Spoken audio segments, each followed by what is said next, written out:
Hello and welcome to the third lesson of the Certified Six Sigma Green Belt course offered by Simplilearn. This lesson will cover the details of the measure phase. Let us explore the objectives of the lesson in the next screen. After completing this lesson, you will be able to explain process analysis and documentation, describe probability, statistics, and statistical distributions, and collect and summarize data. Next, you will be able to perform Measurement System Analysis, MSA. Finally, you will be able to describe process and performance capability. Let us start with the first topic in the following screen. In this topic, we will discuss process analysis and documentation in detail. Let us start with an introduction to the measure phase in the following screen. The measure phase is the second phase in a Six Sigma project. The key objective of the measure phase is to gather as much information as possible on the current processes. This involves three key tasks, that is, creating a detailed process map, gathering baseline data, and summarizing and analyzing the data. Let us understand process modeling in the following screen. Process modeling refers to the visualization of a proposed system, layout, or other change in the process. Process modeling and simulation can determine the effectiveness or ineffectiveness of a new design or process. They can be done using process mapping and flowcharts. We will learn about these in the forthcoming screens. Let us understand process mapping in this screen. Process mapping refers to a workflow diagram which gives a clear understanding of the process or a series of parallel processes. It is also known as process charting or flow charting. Process mapping can be done either in the measure phase or the analyze phase. The features of process mapping are as follows. Process mapping is usually the first step in process improvement. Process mapping gives a wider perspective of the problems and opportunities for process improvement. It is a systematic way of recording all the activities performed. Process mapping can be done by using any of the methods like flowcharts, written procedures, and detailed work instructions. Let us learn about flowchart in the following screen. A flowchart is a pictorial representation of all the steps of a process in consecutive order.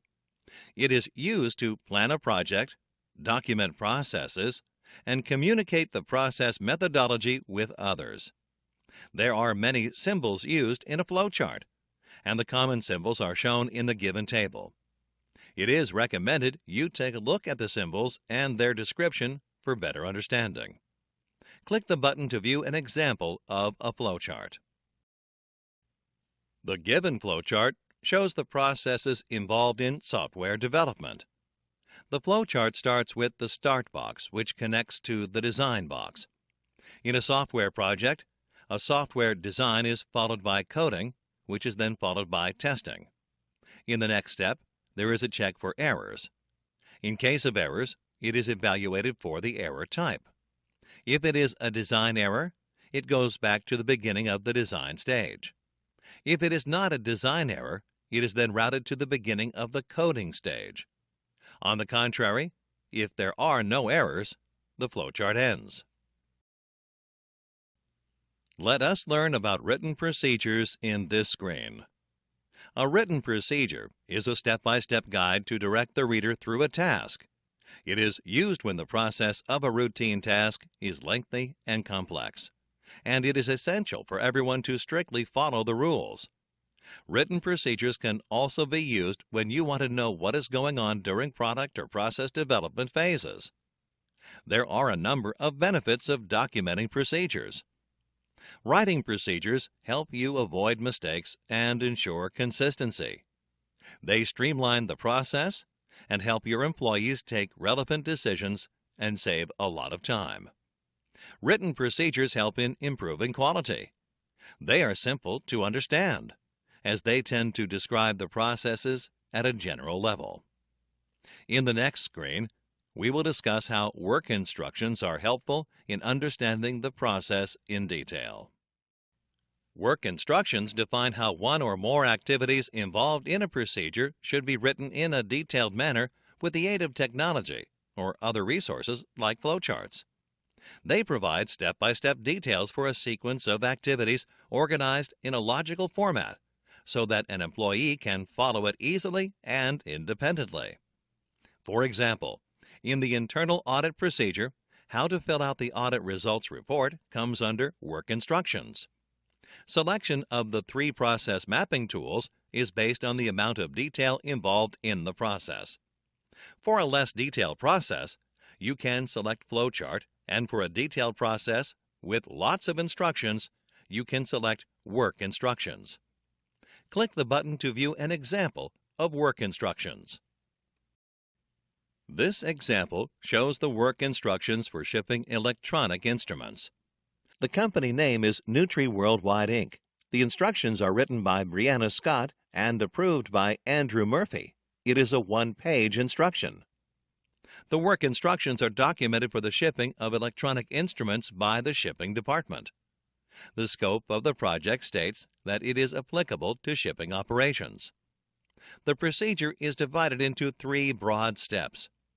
As a first step, the order for the shipment must be prepared. In this step, the shipping person receives an order number from the sales department through an automatic order system. The quantity of the instrument and its card number are looked up from the system file, and the packaging is done as per the instructions on the card. The next step is packaging.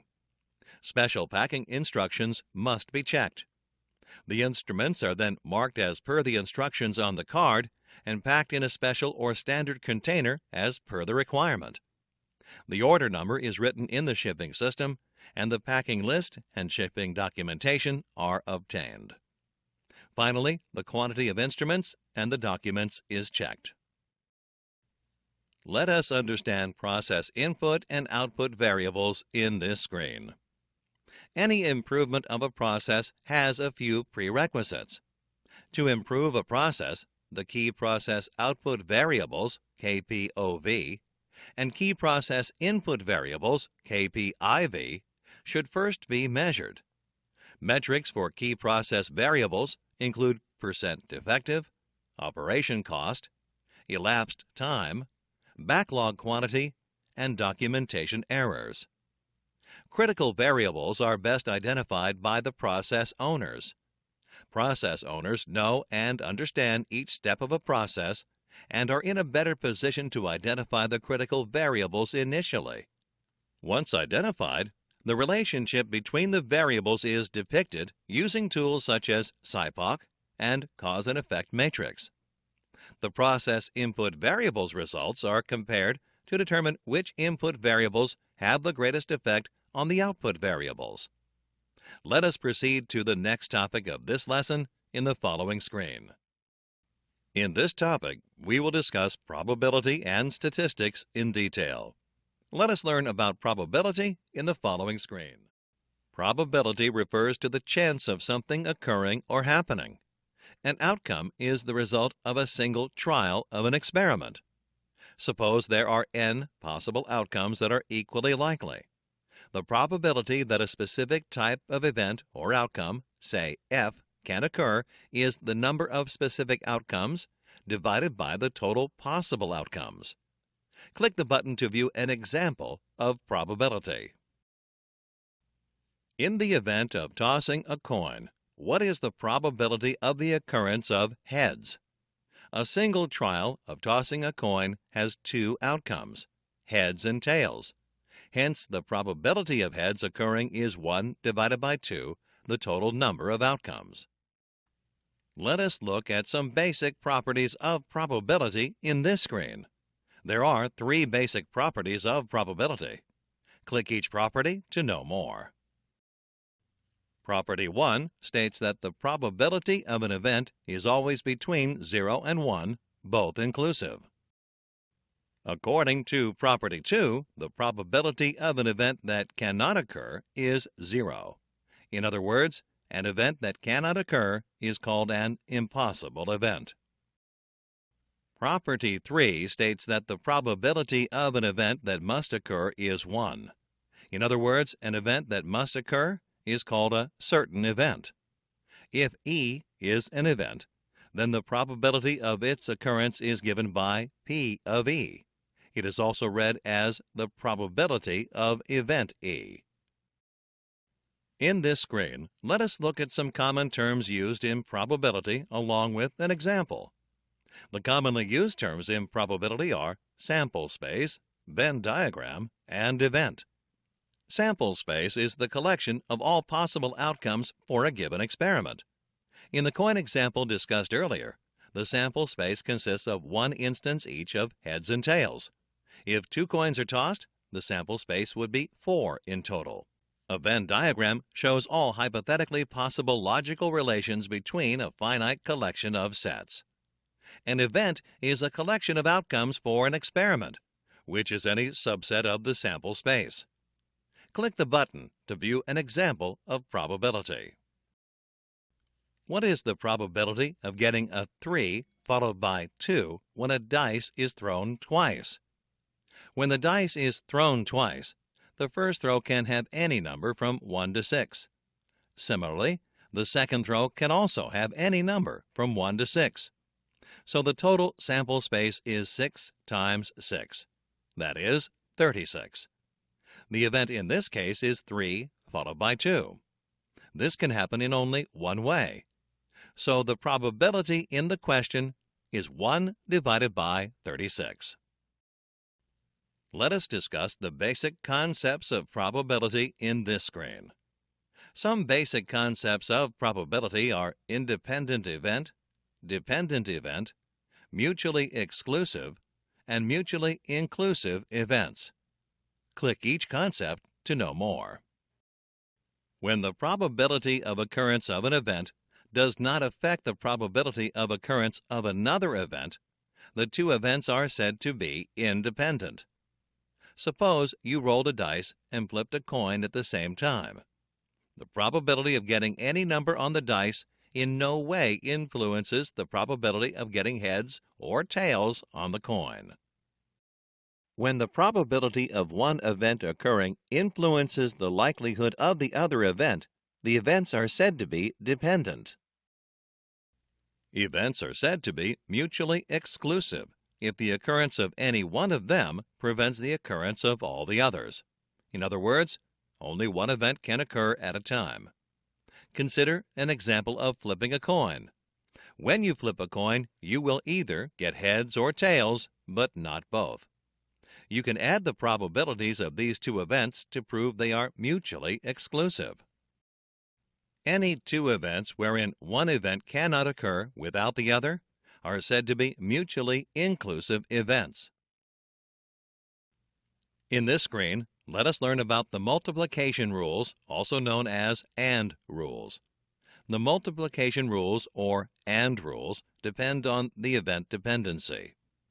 For independent events, that is, if 2 events are independent of each other, the special multiplication rule applies. For mutually independent events, the special multiplication rule is as follows. If the events A, B, C, and so on are independent of each other, then the probability of A and B and C and so on is equal to the product of their individual probabilities. Click the button to view an example of this rule. Suppose there are 3 events which are independent of each other, such as the event of flipping a coin and getting heads, drawing a card and getting an ace, and throwing a dice and getting a 1. What is the probability of occurrence of all these events?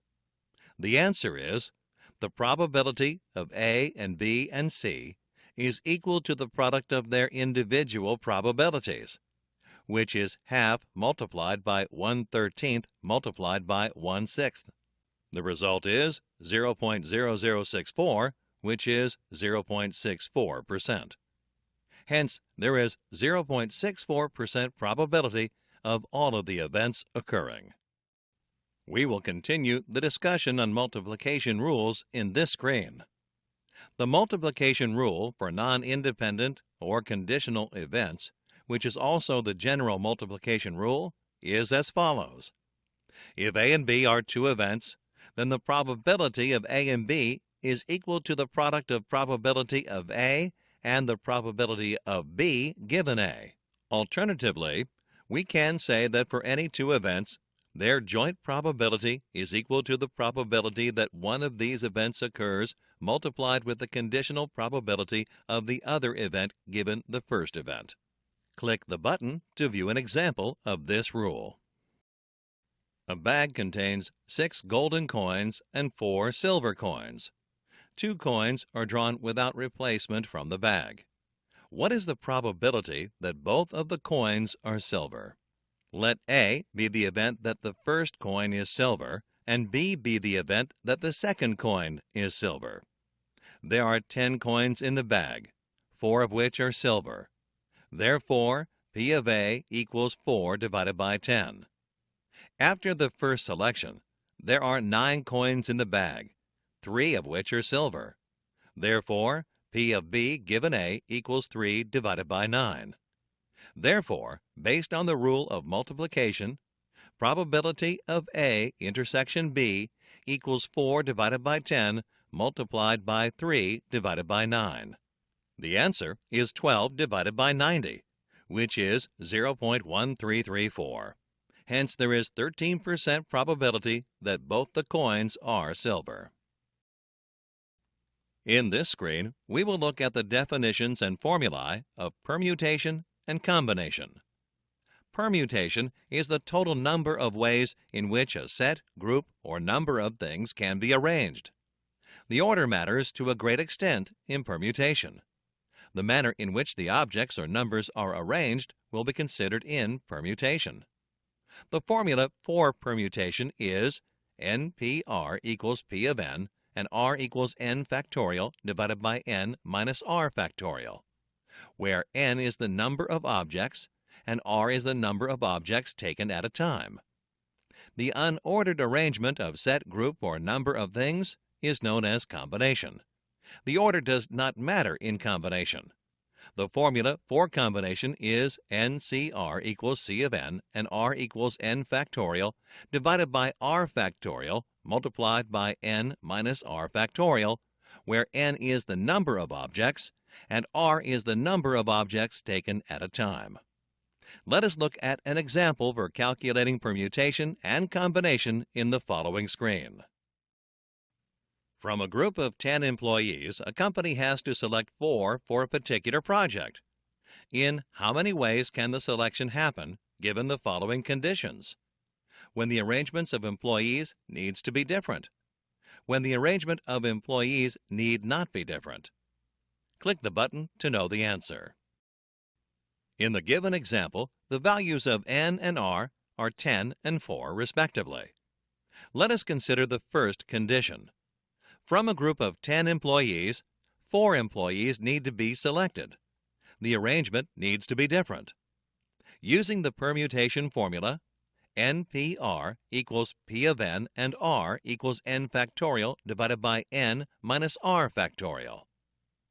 10P4 equals P of 10 and 4 equals 10 factorial divided by 10 minus 4 factorial equals 5040. Therefore, the 4 employees can be selected in 5040 ways. Let us now consider the second condition. From a group of 10 employees, 4 employees need to be selected. The arrangement of employees need not be different.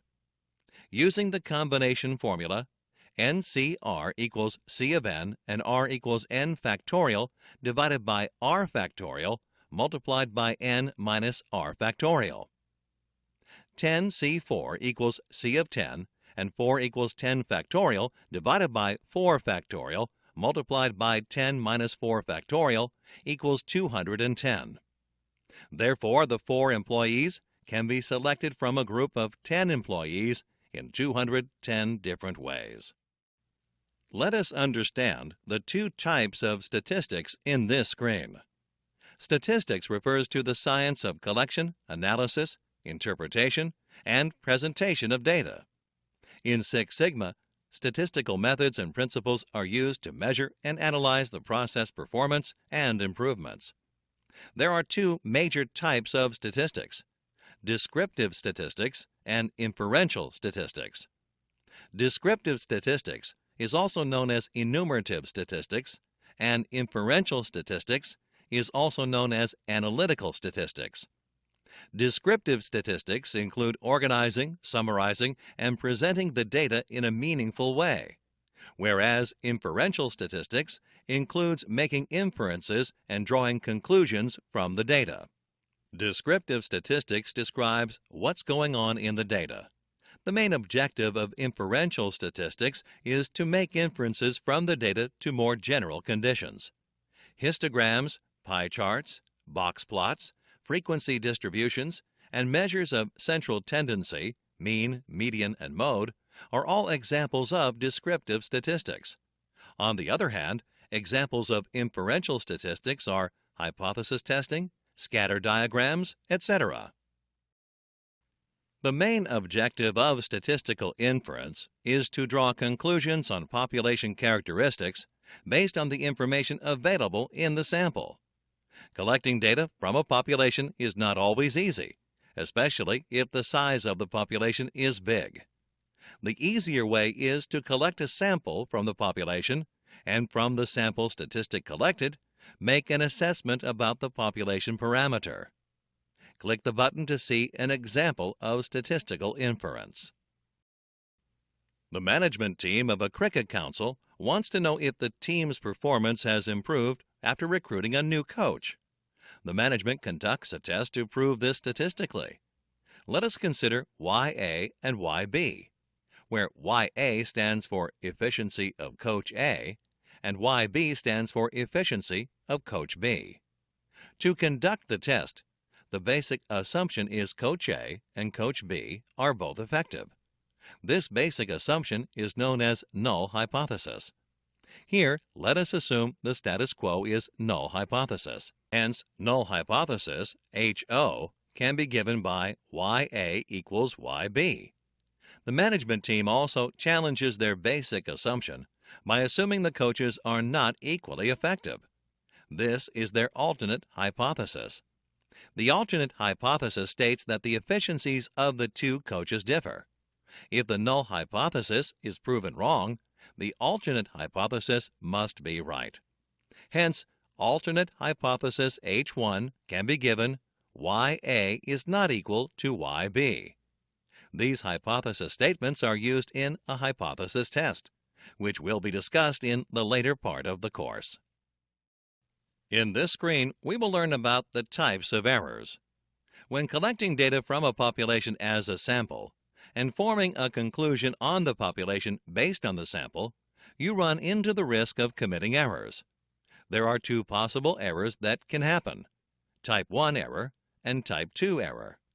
The type 1 error occurs when the null hypothesis is rejected when it is in fact true. Type 1 error is also known as producer's risk. The chance of committing a type 1 error is known as alpha. Alpha, or significance level, is the chance of committing a type 1 error, and is typically chosen to be 5%. This means the maximum amount of risk you have for committing a type 1 error is 5%. Let us consider the previous example. Arriving at a conclusion that Coach B is better than Coach A, when in fact they are at the same level, is a type 1 error. The risk you have of committing this error is 5%, which means there is a 5% chance your experiment can give wrong results. The type 2 error occurs when the null hypothesis is accepted when it is in fact false. Also, when you reject the alternate hypothesis when it is actually true, you commit a type 2 error. Type 2 error is also referred to as consumer's risk. In comparing the two coaches, the coaches were actually different in their efficiencies, but the conclusion was that they are the same. The chance of committing a type 2 error is known as beta. The maximum chance of committing a type 2 error is 20%. In the next screen, we will learn about central limit theorem. Central limit theorem, CLT, states that for a sample size greater than 30, the sample mean is very close to the population mean. In simple words, the sample mean approaches the normal distribution. For example, if you have sample 1 and its mean is mean 1, sample 2 and its mean is mean 2, and so on, take the means of mean 1, mean 2, etc., and you will find that it is the same as the population mean. Population mean is the average of the sample means. In such cases, the standard error of mean, also known as SEM, that represents the variability between the sample means, is very less. The SEM is often used to represent the standard deviation of the sample. The formula for SEM is population standard deviation divided by the square root of the sample size. Selecting a sample size also depends on the concept called power, also known as power of the test. We will cover this concept in detail in the later part of the course. Let us look at the graphical representation of the central limit theorem in the following screen. The plot of the three numbers 2, 3, and 4 looks as shown in the graph. It is interesting to note that the total number of times each digit is chosen is 6. When the plot of the sample mean of 9 samples of size 2 each is drawn, it looks like the red line which is plotted in the figure. The x-axis shows numbers of the mean which are 2, 2.5, 3, and 4. On the y-axis, the frequency is plotted. The point at which arrows from number 2 and 3 converge is the mean of 2 and 3. Similarly, the point at which arrows from 2 and 4 converge is the mean of the numbers 2 and 4. Let us discuss the concluding points of the central limit theorem in the next screen. The central limit theorem concludes that the sampling distributions are helpful in dealing with non-normal data. If you take the sample data points from a population and plot the distribution of the means of the sample, you get the sampling distribution of the means.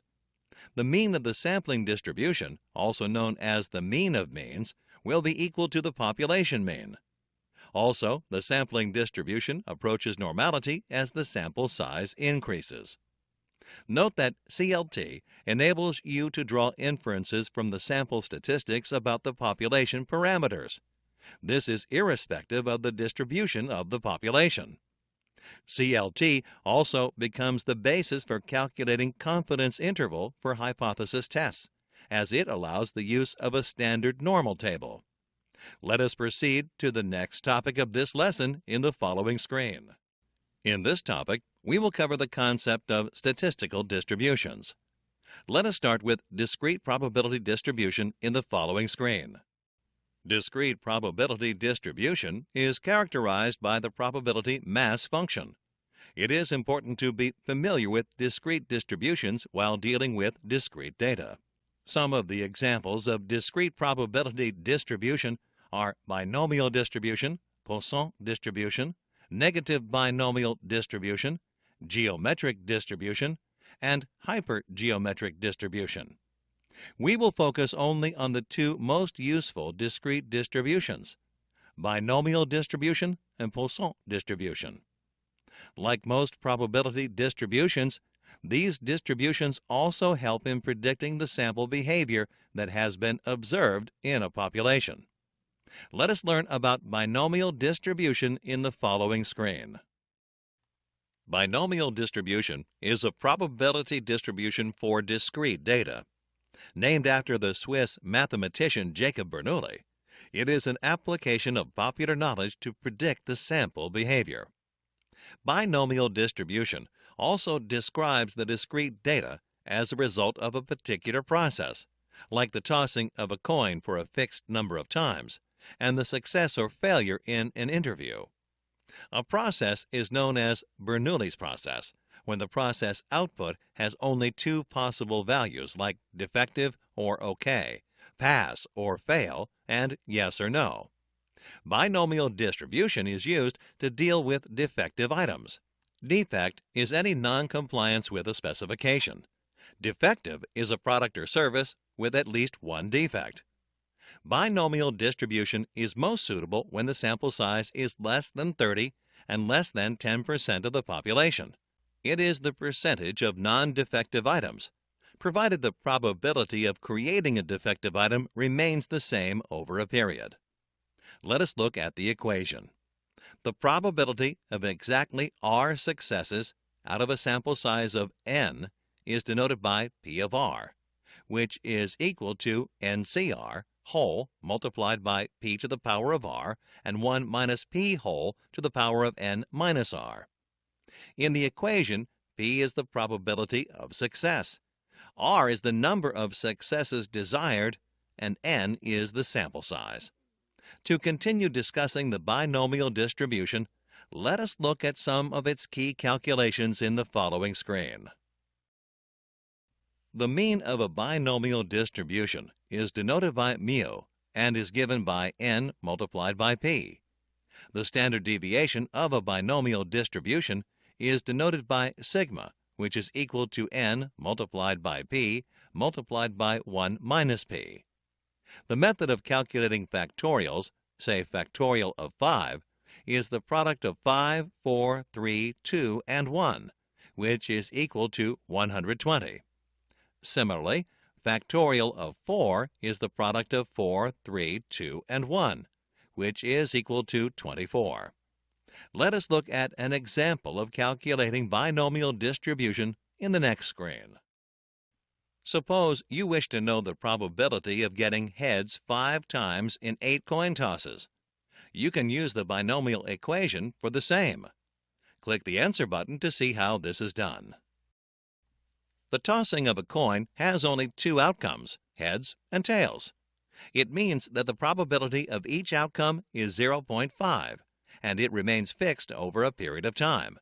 Additionally, the outcomes are statistically independent. In this case, the probability of success denoted by P is 0.5. The number of successes desired is denoted by R, which is 5, and the sample size is denoted by N, which is 8. Therefore, the probability of 5 heads is equal to factorial of 8 CR, which is 8 divided by factorial of 5, and factorial of 8 minus 5, whole multiplied by 0.5 to the power of 5, multiplied by 1 minus 0.5, whole to the power of 8 minus 5. This calculation gives a result of 0.2187, which is equal to 21.87%. Let us learn about Poisson distribution in this screen. Poisson distribution is named after Simeon Denis Poisson and is also used for discrete data. Poisson distribution is an application of the population knowledge to predict the sample behavior. It is generally used for describing the probability distribution of an event with respect to time or space. Some of the characteristics of Poisson distribution are as follows. Poisson distribution describes the discrete data resulting from a process like the number of calls received by a call center agent or the number of accidents at a signal. Unlike binomial distribution, which deals with binary discrete data, Poisson distribution deals with integers, which can take any value. Poisson distribution is suitable for analyzing situations wherein the number of trials, similar to the sample size in binomial distribution, is large and tends towards infinity. Additionally, it is used in situations where the probability of success in each trial is very small, almost tending toward 0. This is the reason why Poisson distribution is applicable for predicting the occurrence of rare events like plane crashes, car accidents, etc., and is therefore widely used in the insurance sector. Poisson distribution can be used for predicting the number of defects as well, given a low defect occurrence rate. Let us look at the formula for calculating Poisson distribution in the next screen. The Poisson distribution for a probability of exactly x occurrences is given by P of x equals to lambda to the power of x multiplied with log e to the power of minus lambda whole divided by factorial of x. In this equation, lambda is the mean number of occurrences during the interval, x is the number of occurrences desired, and e is the base of natural logarithm, which is equal to 2.71828. The mean of the Poisson distribution is given by the lambda, and the standard deviation of a Poisson distribution is given by sigma, which is the square root of lambda. Let us look at an example to calculate Poisson distribution in the next screen. The past records of a road junction which is accident-prone show a mean number of 5 accidents per week at this junction. Assume that the number of accidents follows a Poisson distribution and calculate the probability of any number of accidents happening in a week. Click the button to know the answer. Given the situation, you know that the value of lambda, or mean, is 5. So P of 0, that is, the probability of 0 accidents per week, is calculated as 5 to the power of 0 multiplied by e to the power of minus 5 whole divided by factorial of 0. The answer is 0.006. Applying the same formula, the probability of 1 accident per week is 0.03. The probability of more than 2 accidents per week is 1 minus the sum of probabilities of 0, 1, and 2 accidents, which is 0.884. In other words, the probability is 88.4%. Let us learn about normal distribution in this screen. The normal or Gaussian distribution is a continuous probability distribution. The normal distribution is represented as n and depends on 2 factors: mu, which stands for mean, and sigma, which gives the standard deviation of the data points. Normal distribution normally has a higher frequency of values around the mean and lesser occurrences away from it. It is often used as a first approximation to describe real-valued random variables that tend to cluster around a single mean value. The distribution is bell-shaped and symmetrical. The total area under the normal curve is 1, which is P of x. Various types of data, such as body weight, height, the output of a manufacturing device, etc., follow the normal distribution. Additionally, normal distribution is continuous and symmetrical, with the tails asymptotic to the x-axis, which means they touch the x-axis at infinity. Let us continue to discuss normal distribution in the following screen. In a normal distribution, to standardize comparisons of dispersion or the different measurement units like inches, meters, grams, etc., a standard z variable is used. The uses of z value are as follows. While the value of z, or the number of standard deviations, is unique for each probability within the normal distribution, it helps in finding probabilities of data points anywhere within the distribution. It is dimensionless as well. That is, it has no units such as millimeters, liters, coulombs, etc. There are different formulas to arrive at the normal distribution. We will focus on one commonly used formula for calculating normal distribution, which is z equals y minus mu whole divided by sigma. Here, z is the number of standard deviations between y and the mean, denoted by mu. Y is the value of the data point in concern. Mu is mean of the population or data points, and sigma is the standard deviation of the population or data points. Let us look at an example for calculating normal distribution in the following screen. Suppose the time taken to resolve customer problems follows a normal distribution with a mean of 250 hours and standard deviation of 23 hours.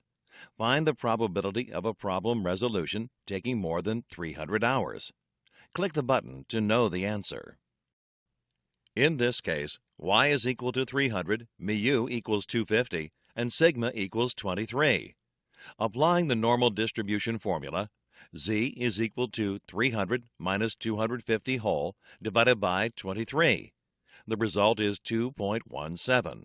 When you look at the normal distribution table, the z value of 2.17 covers an area of 0.98499 under itself.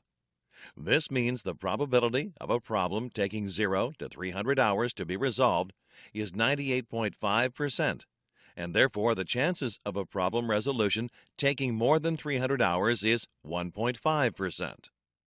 Let us understand the usage of z-table in this screen. The graphical representation of z-table usage is given here. The probability of areas under the curve is 1. For the actual value, one can identify the z-score by using the z-table. As shown, This probability is the area under the curve to the left of point plus A to 0.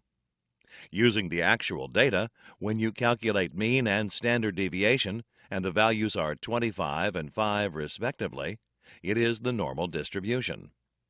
If the same data is standardized to a mean value of 0 and standard deviation value of 1, it is the standard normal distribution. In the next screen, we will take a look at the z-table. The z-table gives the probability that z is between 0 and a positive number. There are different forms of normal distribution z-tables followed globally. The most common form of z-table with positive z-scores is shown here. The value of A, called the percentage point, is given along the borders of the table in bold and is to 2 decimal places. The values in the main table are the probabilities that z is between 0 and plus A. Note that the values running down the table are to 1 decimal place. The numbers along the column change only for the second decimal place. Let us look at some examples on how to use a z-table in the following screen.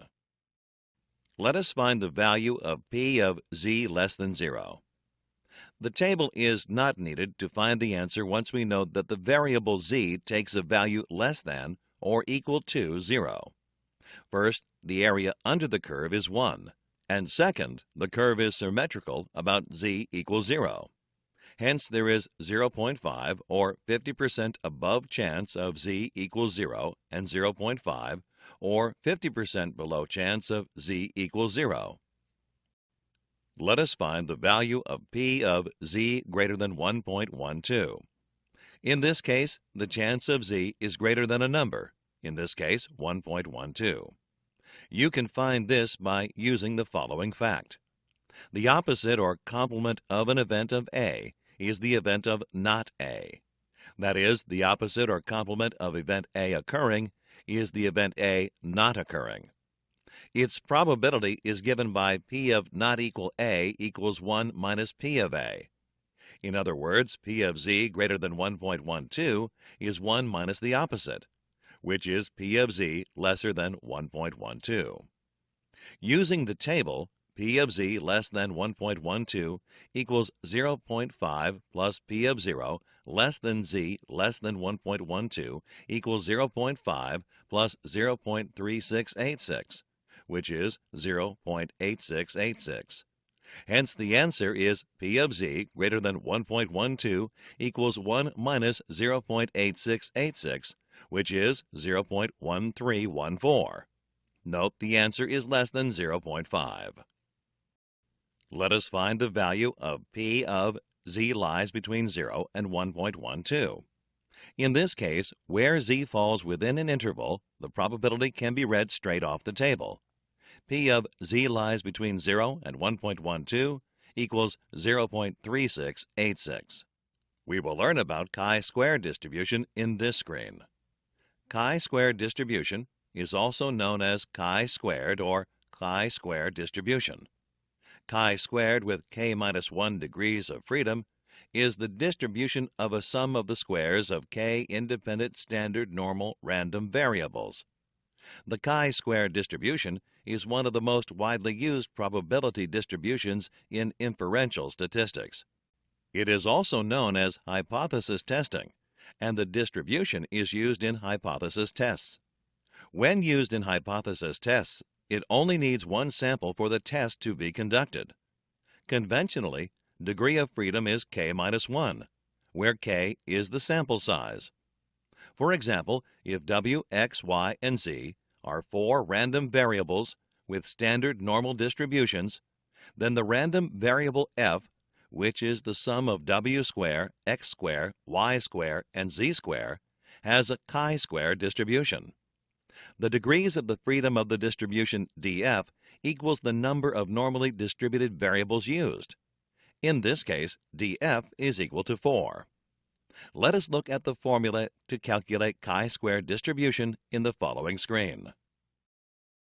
Chi-square calculated, or sigma, or the chi-square index equals f of O minus f of E whole square divided by f of E. Here, f of O stands for an observed frequency, and f of E stands for an expected frequency, determined through a contingency table. Let us understand t-distribution in the next screen. The t-distribution method is the most appropriate method to be used in the following situations.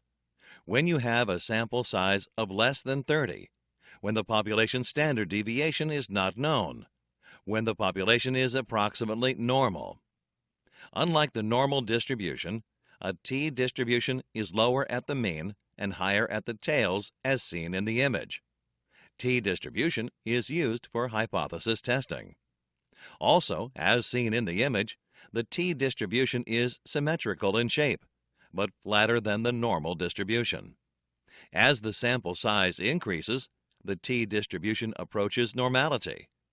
For every possible sample size or degrees of freedom, there is a different t-distribution. Let us learn about f-distribution in the following screen. The f-distribution is a ratio of two chi-square distributions. A specific f-distribution is denoted by the ratio of the degrees of freedom for the numerator chi-square and the degrees of freedom for the denominator chi-square.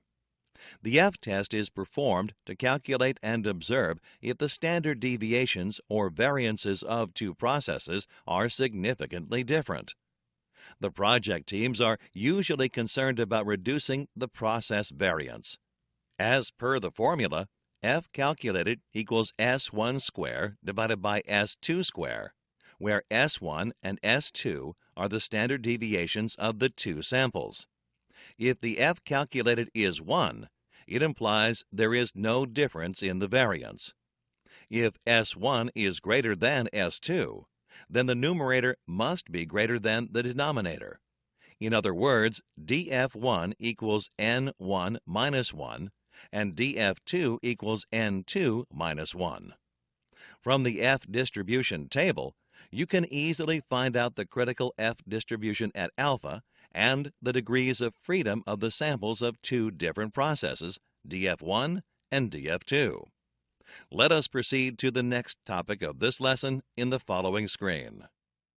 In this topic, we will discuss collecting and summarizing data in detail. Let us learn about types of data in the following screen. Data is objective information which everyone can agree on. It is a collection of facts from which conclusions may be drawn. The two types of data are attribute data and variable data. Click each type to know more.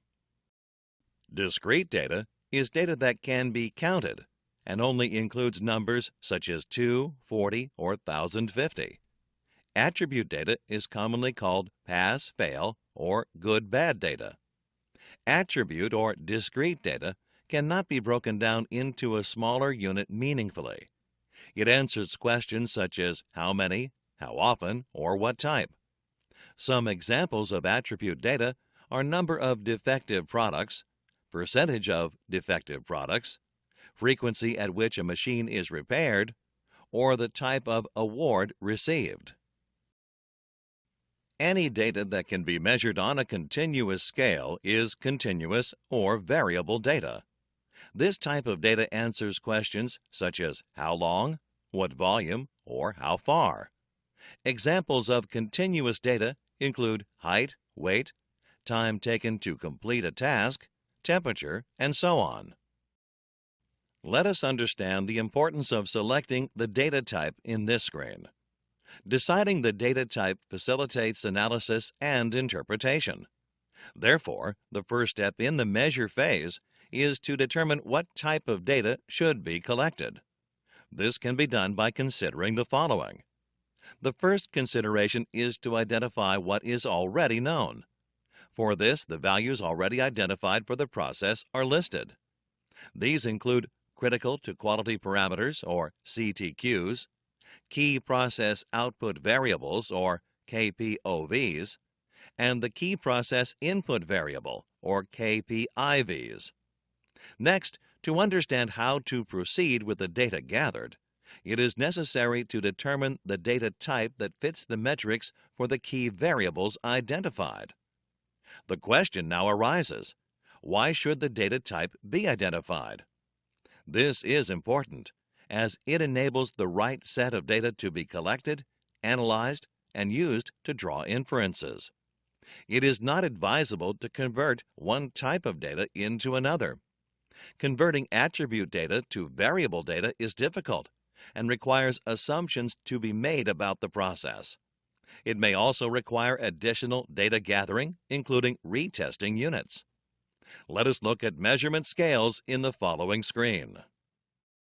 There are 4 measurement scales arranged in the table in increasing order of their statistical desirability. In the nominal scale, the data consists of only names or categories, and there is no possibility of ordering. An example of this type of measurement can be a bag of colored balls, which contains 10 green balls, 5 black balls, 8 yellow balls, and 9 white balls. This is the least informative of all scales. The most appropriate measure of central tendency for this scale is mode. In the ordinal or ranking scale, data is arranged in order, and values can be compared with each other. An example of this scale can be the ratings given to different restaurants: 3 for A, 5 for B, 2 for C, and 4 for D. The central tendency for this scale is median or mode. The interval scale is used for ranking items in step order along a scale of equidistant points. For example, the temperatures of 3 metal rods are 100 degrees, 200 degrees, and 600 degrees Fahrenheit, respectively. Note that 3 times 200 degrees is not the same as 600 degrees as a temperature measurement. The central tendency here is mean, median, or mode.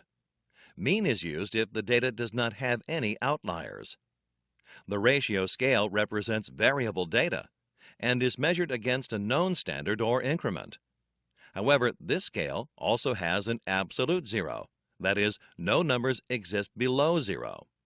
An example of the ratio scale are physical measures where height, weight, and electric charge represent ratio scale data. Note that negative length is not possible. Again, here you would use mean, median, or mode as the central tendency measure. In the next screen, we will learn about assuring data accuracy.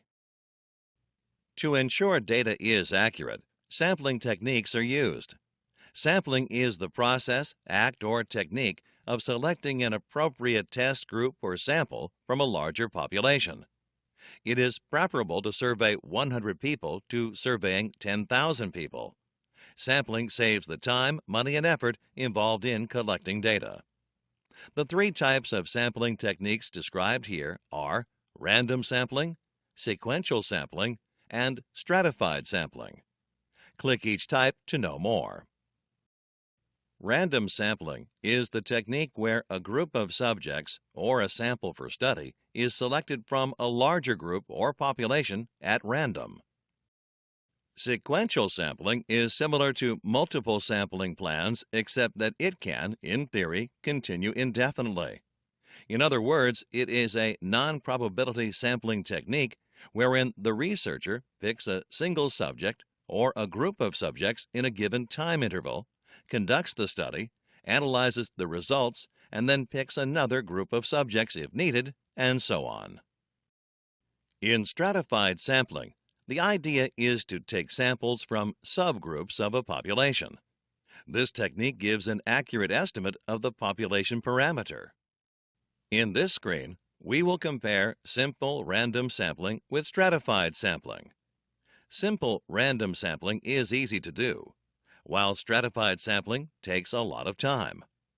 The possibility of simple random sampling giving erroneous results is very high, while stratified sampling minimizes the chances of error. Simple random sampling doesn't have the power to show possible causes of variation, while stratified sampling, if done correctly, will show assignable causes. In the next screen, we will look at the check sheet method of collecting data. The process of collecting data is expensive. Wrongly collected data leading to wrong analysis and inferences results in resources being wasted. A check sheet is a structured form prepared to collect and analyze data. It is a generic tool that is relatively simple to use and can be adopted for a variety of purposes. Check sheets are used when the data can be observed and collected repeatedly by the same person or at the same location. They are also used while collecting data from a production process. A common example is calculating the number of absentees in a company. The table shows absentee data collected for a week. We will discuss data coding and its advantages in the following screen. Data coding is a process of converting and condensing raw data into categories and sets so that the data can be used for further analysis. The benefits of data coding are listed here. Data coding simplifies the large quantity of data that is collected from sources. The large amount of data makes analysis and drawing conclusions difficult. It leads to chaos and ambiguity. Data coding simplifies the data by coding it into variables and then categorizing these variables. Raw data cannot be easily entered into computers for analysis. Data coding is used to convert raw data into processed data that can be easily fed into computing systems for calculation and analysis. Coding of data makes it easy to analyze the data. Converted data can either be analyzed directly or fed into computers. The analyst can easily draw conclusions when all the data is categorized and computerized. Data coding also enables organized representation of data. Division of data into categories helps organize large chunks of information, thus making analysis and interpretation easier. Data coding also ensures that data repetition does not occur and duplicate entries are eliminated so that the final result is not affected. In the following screen, we will discuss measures of central tendency of the descriptive statistics in detail. A measure of central tendency is a single value that indicates the central point in a set of data and helps in identifying data trends. The three most commonly used measures of the central tendency are mean, median, and mode. Click each measure to know more. Mean is the most common measure of central tendency. It is the sum of all the data values divided by the number of data points. Also called arithmetic mean or average, it is the most widely used measure of central tendency. Also known as positional mean, median is the number present in the middle of the data set when the numbers are arranged in ascending or descending order. If the data set has an even number of entries, then the median is the mean of the two middle numbers. Median can also be calculated by the formula n plus 1 divided by 2, where n is the number of entries. Mode, also known as frequency mean, is the value that occurs most frequently in a set of data. Data sets that have more than one mode are known as bimodal data. Let us look at an example for determining mean, median, and mode in this screen. The data set has the numbers 1, 2, 3, 4, 5, 5, 6, 7, and 8. Click the button to know the answer. As previously defined, mean is the sum of all the data items divided by the number of items. Therefore, the mean is equal to 41 divided by 9, which is equal to 4.56. The number in the middle of the data set is 5. Therefore, the median is 5. Mode is the most frequently occurring number, which is again 5. In this screen, we will understand the effect of outliers on the data set. Let us consider a minor change to the data set. A new number, 100, is added to the data set. On using the same formula to calculate mean, the new mean is 15.11. Ideally, 50% of values should lie on either side of the mean value. However, in this example, it can be seen that almost 90% of values lie below the mean value of 15.11, and only one value above the mean. The data point 100 is called an outlier. An outlier is an extreme value in the dataset that skews the mean value to one side of the dataset. Note that the median remains unchanged at 5. Therefore, mean is not an appropriate measure of central tendency if the data has outliers. Median is preferred in this case. In the next screen, we will look at measures of dispersion of the descriptive statistics. Apart from central tendency, another important parameter to describe a data set is spread or dispersion. Contrary to the measures of central tendency, such as mean, median, and mode, measures of dispersion express the spread of values. Higher the variation of data points, higher the spread of the data. The three main measures of dispersion are range, variance, and standard deviation. We will discuss each of these in the upcoming screens. Let us start with the first measure of dispersion, range. The range of a particular set of data is defined as the difference between the largest and smallest values of the data. In the example, the largest value of the data is 9, and the smallest value is 1. Therefore, the range is 9 minus 1, 8. In calculating range, all the data points are not needed, and only the maximum and minimum values are required. Let us understand the next measure of dispersion, variance, in the following screen. The variance, denoted as sigma square or S square, is defined as the average of squared mean differences and shows the variation in a data set. To calculate the variance for a sample data set of 10 numbers, type the numbers in an Excel sheet. Calculate the variance using the formula equals VARP or VARS. The VARP formula gives the population variance, which is 7.24 for this example. The VARS formula gives the sample variance 8.04. Population variance is calculated when the data set is for the entire population, and sample variance is calculated when data is available only for a sample of the population. Population variance is preferred over sample variance as the latter is only an estimate. Sample variance allows for a broader range of possible answers for the true mean of the population. That is, the confidence levels are higher in sample variance. Note that variance is a measure of variation and cannot be considered as the variation in a data set. In the following screen, we will understand the next measure of dispersion, standard deviation. Standard deviation, denoted by sigma or S, is given by the square root of variance. The statistical notation of this is given on screen. Standard deviation is the most important measure of dispersion. Standard deviation is always relative to the mean. For the same data set, the population standard deviation is 2.69, and sample standard deviation is 2.83. As in variance calculation, if the data set is measured for every unit in a population, the population standard deviation and sample standard deviation can be calculated in Excel using the formula given on the screen. The steps to manually calculate the standard deviation are: first, calculate the mean. Then, calculate the difference between each data point and the mean, and square that answer.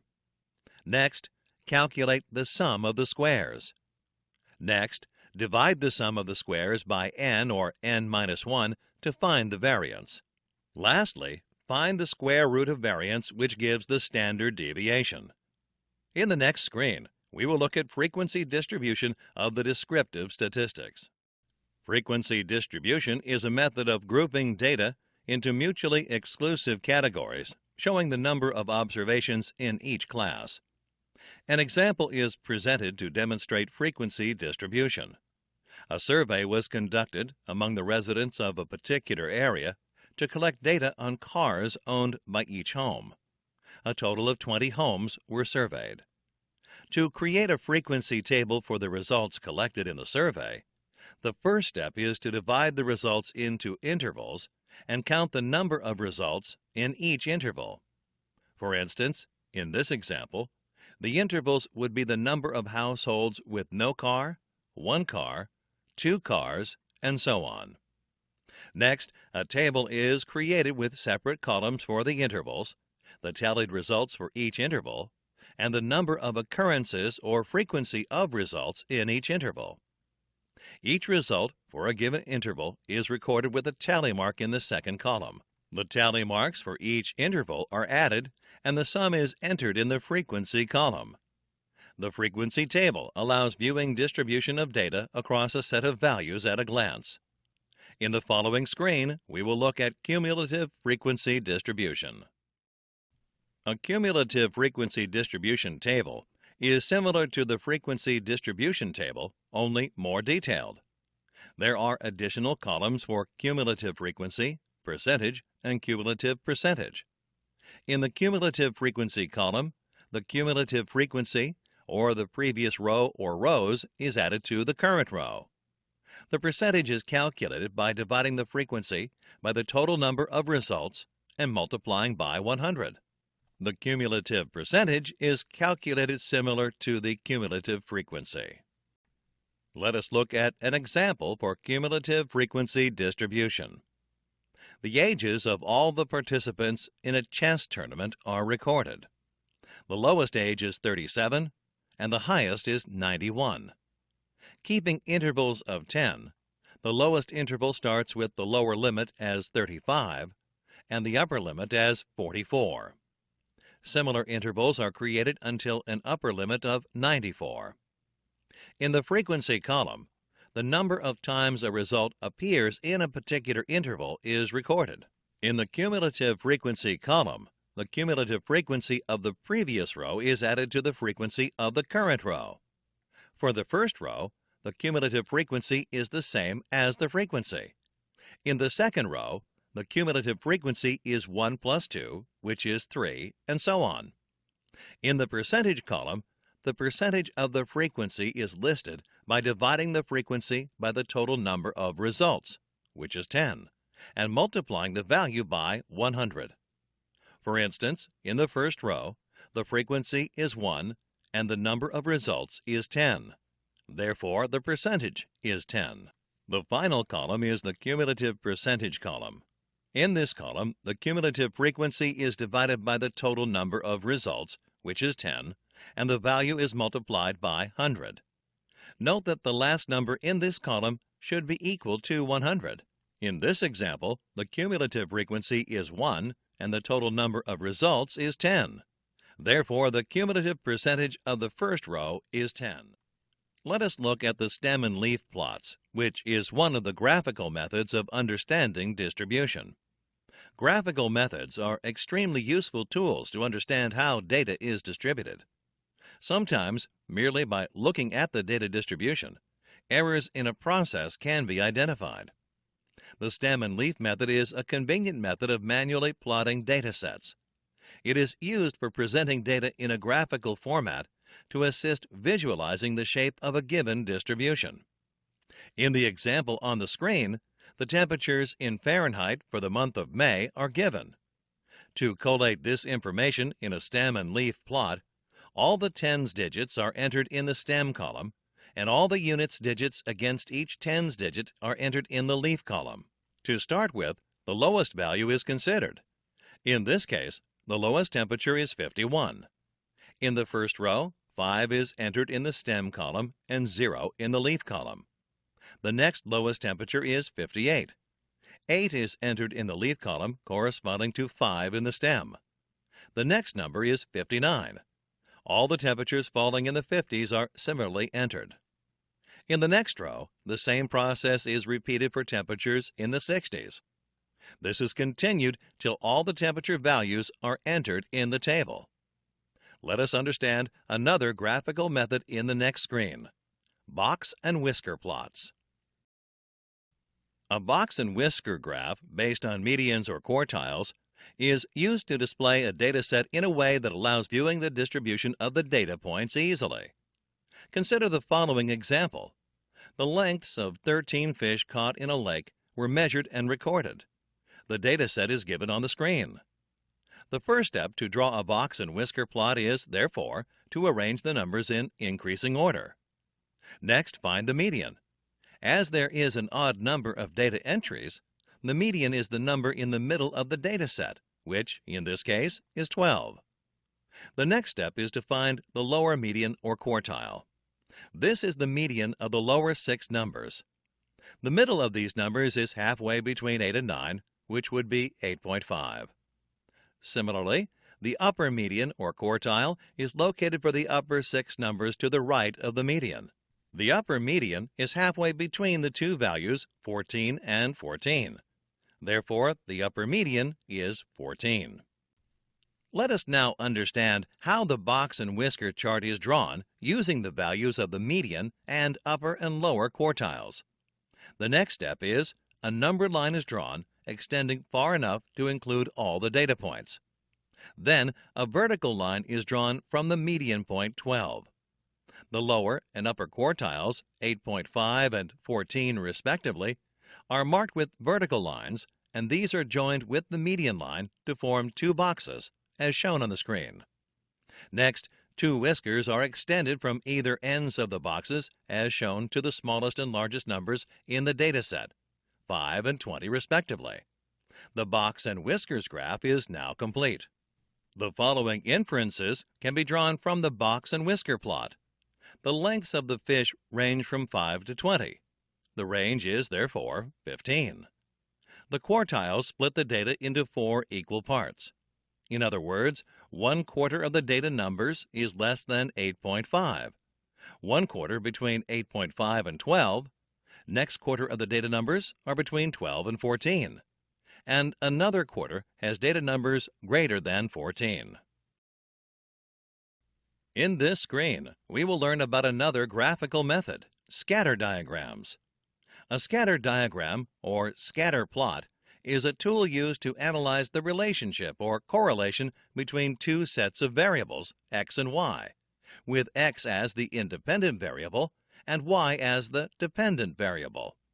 A scatter diagram is also useful when cause-effect relationships have to be examined or root causes have to be identified. There are 5 different types of correlation that can be used in a scatter diagram. Let us learn about them in the next screen. The 5 types of correlation are perfect positive correlation, moderate positive correlation, no relation or no correlation, moderate negative correlation, and perfect negative correlation. Click each type to learn more. In perfect positive correlation, the value of dependent variable y increases proportionally with any increase in the value of independent variable x. This is said to be 1:1. That is, any change in one variable results in an equal amount of change in the other. The following example is presented to demonstrate perfect positive correlation. The consumption of milk is found to increase proportionally with an increase in the consumption of coffee. The data is presented in the table on the screen. The scatter diagram for the data is also shown. It can be observed from the graph that as x increases, y also increases proportionally. Hence, the points are linear. In this type of correlation, as the value of the x variable increases, the value of y also increases, but not in the same proportion. To demonstrate this, the following example is presented. The increase in savings for increase in salary is shown in the table. As you can notice in the scatter diagram, the points are not linear. Although the value of y increases with increase in the value of x, the increase is not proportional. When a change in one variable has no impact on the other, there is no relation or correlation between them. Let us consider the following example. To study the relation between the number of fresh graduates in the city and the job openings available, data for both was collected over a few months and tabulated as shown. The scatter diagram for the same is also displayed. It can be observed that the data points are scattered and there is no trend emerging from the graph. Therefore, there is no correlation between the number of fresh graduates and the number of job openings in the city. In moderate negative correlation, an increase in one variable results in a decrease in the other variable. However, this change is not proportional to the change in the first variable. To demonstrate modern negative correlation, the prices of different products are listed along with the number of units sold for each product. The data is shown in the table. From the scatter diagram shown, it can be observed that higher the price of a product, lesser are the number of units of that product sold. However, the decrease in the number of units with increasing price is not proportional. In perfect negative correlation, an increase in one variable results in a proportional decrease of the other variable. This is also an example of 1:1 correlation. As an example, the effect of an increase in the project time extension on the success of project is considered. The data is shown in the table. The scatter diagram for the data shows a proportional decrease in the probability of the project's success with each extension of the project time. Hence, the points are linear. Perfect correlations are rare in the real world. When encountered, they should be investigated and verified. In this screen, we will look at another graphical method, histograms. Histograms are similar to bar graphs, except that the data in histograms is grouped into intervals. They are used to represent category-wise data graphically. A histogram is best suited for continuous data. The following example illustrates how a histogram is used to represent data. Data on the number of hours spent by a group of 15 people on a special project in 1 week is collected. This data is then divided into intervals of 2, and the frequency table for the data is created. The histogram for the same data is also displayed. Looking at the histogram, it can be observed at a glance that most of the team members spent between 2 to 4 hours on the project. In the following screen, we will look at the next graphical method, normal probability plots. Normal probability plots are used to identify if a sample has been taken from a normal distributed population. When sample data from a normal distributed population is represented as a normal probability plot, it forms a straight line. The following example is presented to illustrate normal probability plots. A sampling of diameters from a drilling operation is done and the data is recorded. The data set is given. To create a normal probability plot, the first step is to construct a cumulative frequency distribution table. This is followed by calculating the mean rank probability by dividing the cumulative frequency by the number of samples plus 1 and multiplying the answer by 100. The fully populated table for mean rank probability estimation is shown on the screen. Please take a look at the same. In the next step, a graph is plotted on log paper or with Minitab using this data. Minitab is a statistical software used in Six Sigma. Minitab normal probability plot instructions are also given on the screen. The completed graph is shown on the screen. From the graph, it can be seen that the random sample forms a straight line, and therefore the data is taken from a normally distributed population. Let us proceed to the next topic of this lesson. In this topic, we will discuss Measurement System Analysis, or MSA, in detail. Let us understand what MSA is in the following screen. Throughout the DMAC process, the output of the measurement system, MS, is used for metrics, analysis, and control efforts. An error-prone measurement system will only lead to incorrect data. Incorrect data leads to incorrect conclusions. It is important to set right the MS before collecting the data. Measurement System Analysis, or MSA, is a technique that identifies measurement error or variation and sources of that error in order to reduce the variation. It evaluates the measuring system to ensure the integrity of data used for analysis. MSA is therefore one of the first activities in the measure phase. The measurement system's capability is calculated, analyzed, and interpreted using gauge repeatability and reproducibility to determine measurement correlation, bias, linearity, percent agreement, and precision or tolerance. Let us discuss the objectives of MSA in the next screen. A primary objective of MSA is to obtain information about the type of measurement variation associated with the measurement system. It is also used to establish criteria to accept and release new measuring equipment. MSA also compares measuring one method against another. It helps to form a basis for evaluating a method which is suspected of being deficient.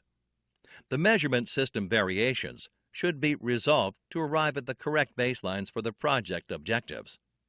As baselines contain crucial data based on which decisions are taken, it is extremely important that the measurement system be free of error as far as possible. Let us look at measurement analysis in detail in the next screen.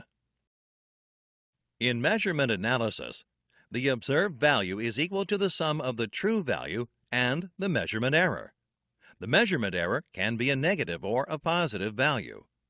Measurement error refers to the net effect of all sources of measurement variability that cause an observed value to deviate from the true value. True variability is the sum of the process variability and the measurement variability. Process variability and measurement variability must be evaluated and improved together. Measurement variability should be addressed before looking at process variability. If process variability is corrected before resolving measurement variability, then any improvements to the process cannot be trusted to have taken place, owing to a faulty measurement system. In the following screen, we will identify the types of measurement errors. The two types of measurement errors are measurement system bias and measurement system variation. Click each type to know more. Measurement system bias involves calibration study. In the calibration study, the total mean is given by the sum of the process mean and the measurement mean. The statistical notation is shown on the screen. Measurement system variation involves gauge repeatability and reproducibility, or GRR study. In the GRR study, the total variance is calculated by adding the process variance with the measurement variation. The statistical notation is shown on the screen. In this screen, we will discuss the sources of variation. The chart on the screen lists the different sources of variation. Observed process variation is divided into two: actual process variation and measurement variation. Actual process variation can be divided into long-term and short-term process variations.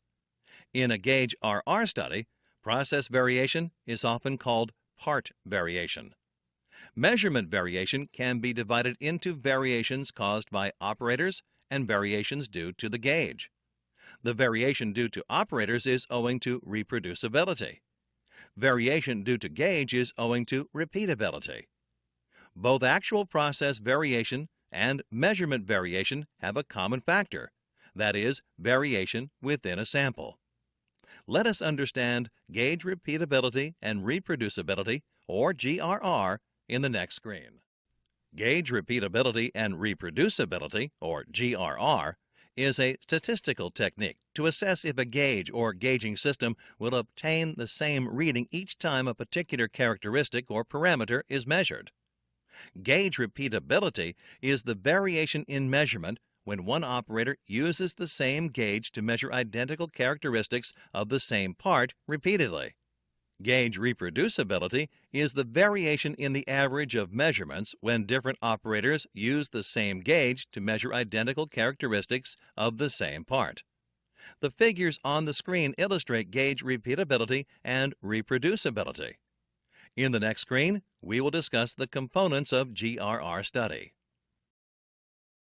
The figure on the screen illustrates the difference between gauge repeatability and reproducibility. The figure shows the repeatability and reproducibility for 6 different parts represented by the numbers 1 to 6 for 2 different trial readings by 3 different operators.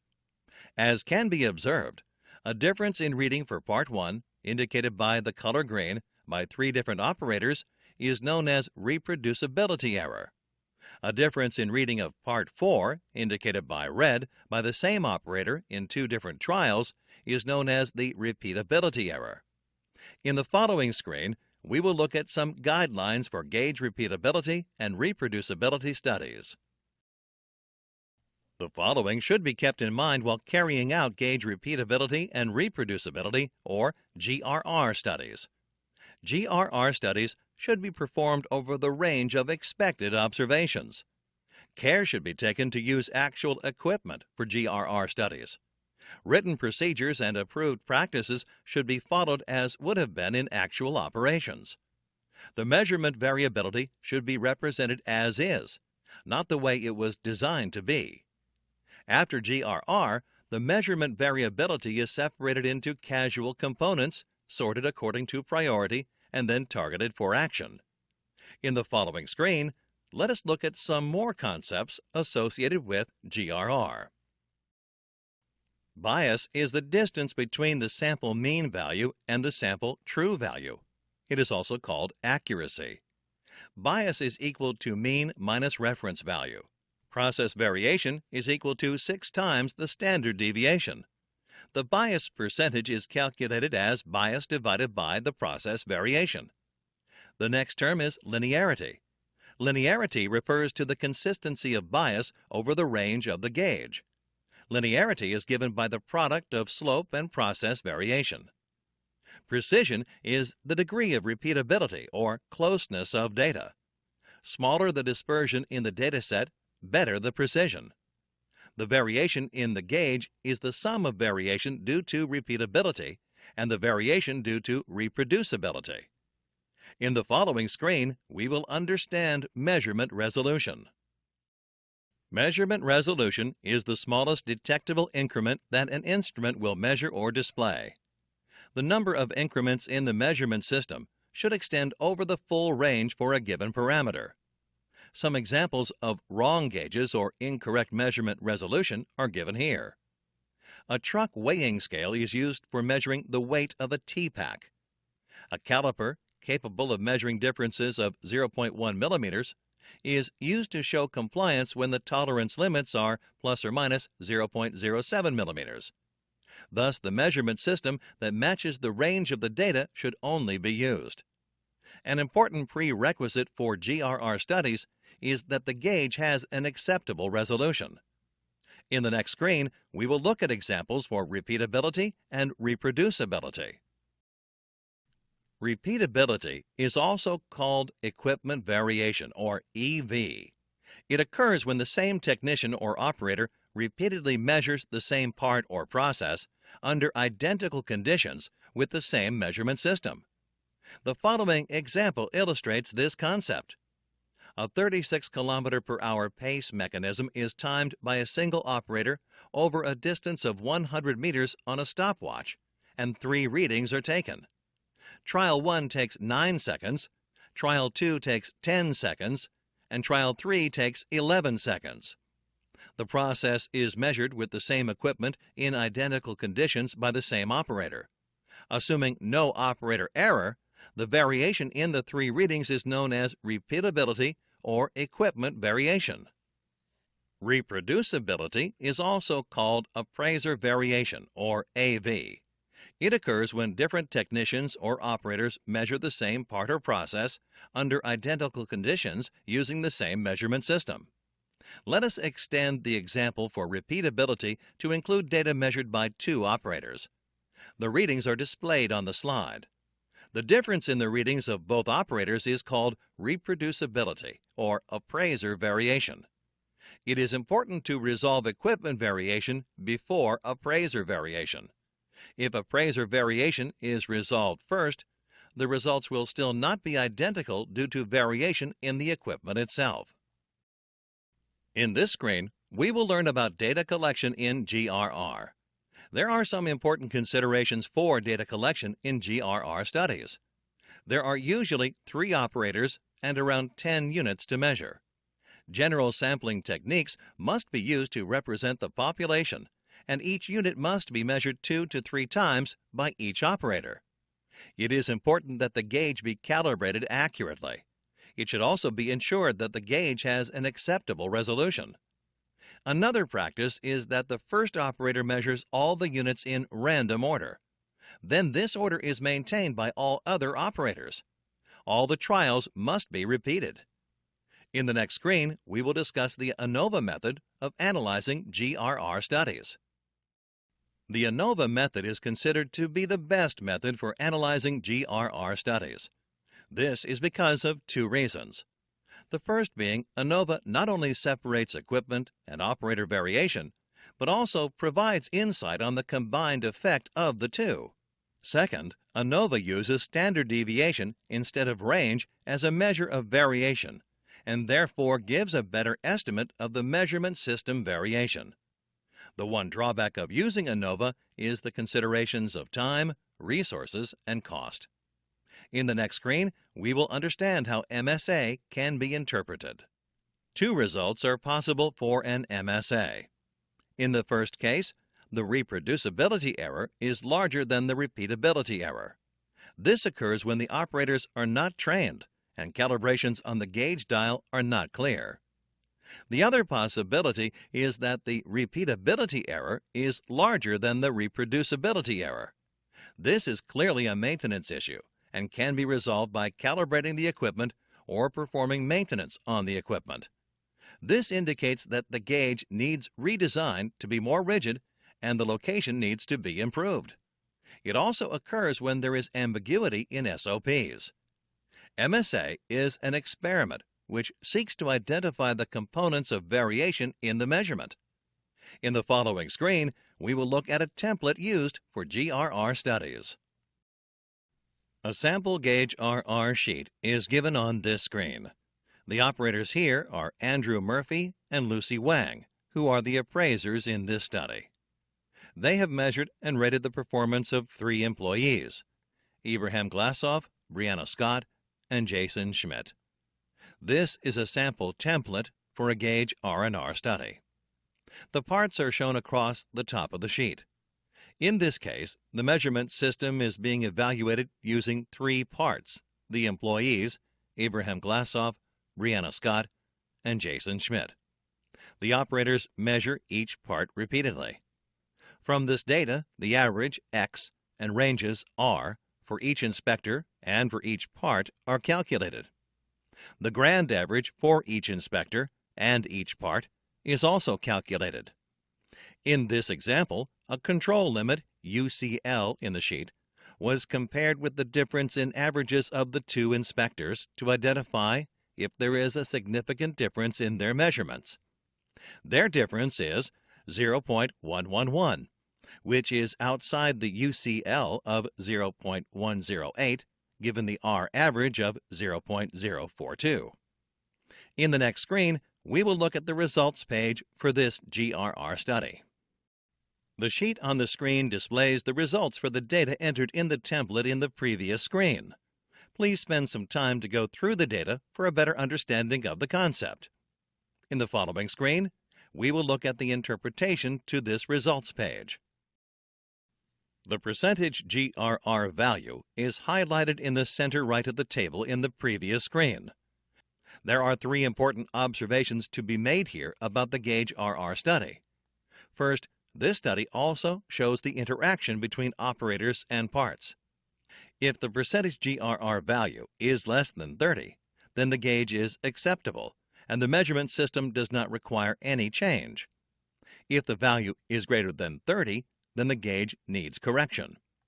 The equipment variation is checked and resolved first, followed by the appraiser variation. Second, if EV equals 0, it means the MS is reliable, the equipment is perfect, and the variation in the gauge is contributed by different operators. If the AV is equal to 0, the MS is precise. Third, if EV is equal to 0 and there is AV, the operators have to be trained to ensure all operators follow identical steps during measurement and the AV is minimal. The interaction between operators and parts can also be studied under GRR using part variation. The trueness and precision cannot be determined in a GRR if only one gauge or measurement method is evaluated, as it may have an inherent bias that would go undetected merely by varying operators and parts. Let us proceed to the next topic of this lesson in the following screen. In this topic, we will discuss process and performance capability in detail. In the following screen, we will look at the differences between natural process limits and specification limits. Natural process limits, or control limits, are derived from the process data and are the voice of the process. The data consists of real-time values from past process performance. Therefore, these values represent the actual process limits and indicate variation in the process. The two control limits are upper control limit, UCL, and lower control limit, LCL. Specification limits are provided by customers based on their requirements, or the voice of the customer, and cannot be changed by the organization. These limits act as targets for the organization, and processes are designed around the requirements. The product or service has to meet customer requirements and has to be well within the specification limits. If the product or service does not meet customer requirements, it is considered as a defect. Therefore, specification limits are the intended results or requirements from the product or service that are defined by the customer. The two specification limits are upper specification limit, or USL, and lower specification limit, or LSL. The difference between the two is called tolerance. An important point to note is that for a process, if the control limits lie within the specification limits, the process is said to be under control.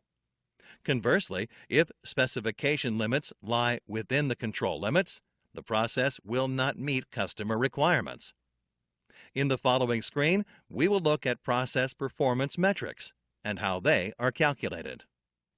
The two major metrics used to measure process performance are defects per unit, or DPU, and defects per million opportunities, or DPMO. DPU is calculated by dividing the number of defects by the total number of units. DPMO is calculated by multiplying the defects per opportunity with 1 million. In the following screen, we will look at an example for calculating process performance. In this example, the Quality Control Department checks the quality of finished goods by sampling a batch of 10 items from the produced lot every hour. The data is collected over 24 hours. The table displays the data for the number of defectives for the sampling period. If items are consistently found to be outside the control limits on any given day, the production process is stopped for the next day. Let us now interpret the results of the sampling. In this example, as the sample size is constant, DPU, or P-bar, is used to calculate the process capability. The total number of defectives is 34, and the subgroup size is 10. The total number of units is 10 multiplied by 24, which is 240. The defects per unit is 0.0124.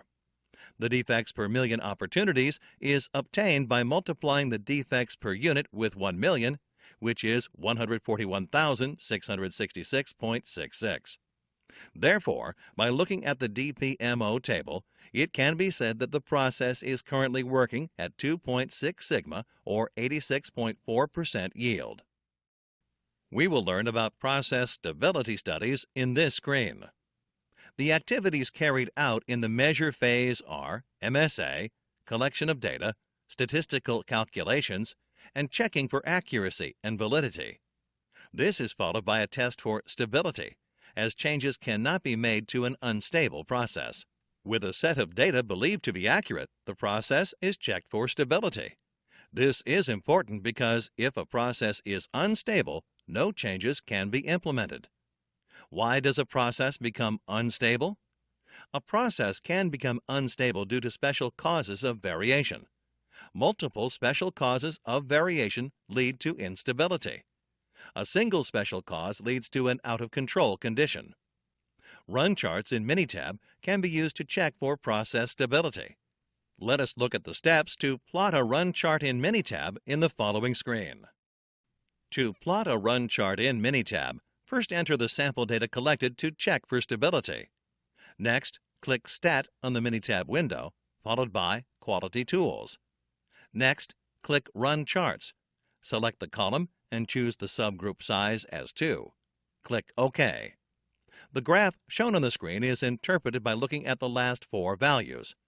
If any of the p-values is less than 0.05, the presence of special causes of variation can be validated. This means there is a good chance that the process will become unstable. In the following screen, we will look at process stability studies, causes of variation. Variation can be due to 2 types of causes: common causes of variation and special causes of variation. Click each type to learn more. Common causes of variation are the many sources of variation within a process which have a stable and repeatable distribution over a period. They contribute to a state of statistical control where the output is predictable. Some other factors which do not always act on the process can also cause variation. These are special causes of variation. These are external to the process and are irregular in nature. When present, the process distribution changes and the process output is not stable over a period. Special causes may result in defects and need to be eliminated to bring the process under control. Run charts indicate the presence of special causes of variation in the process. If special causes are detected, the process has to be brought to a stop and a root cause analysis has to be carried out. If the root cause analysis reveals the special cause to be undesirable, corrective actions are taken to remove the special cause. We will learn about verifying process stability and normality in this screen. Based on the type of variation a process exhibits, it can be verified if the process is in control. If there are special causes of variation, the process output is not stable over time. The process cannot be said to be in control. Conversely, if there are only common causes of variation in a process, the output forms a distribution that is stable and predictable over time. A process being in control means the process does not have any special causes of variation.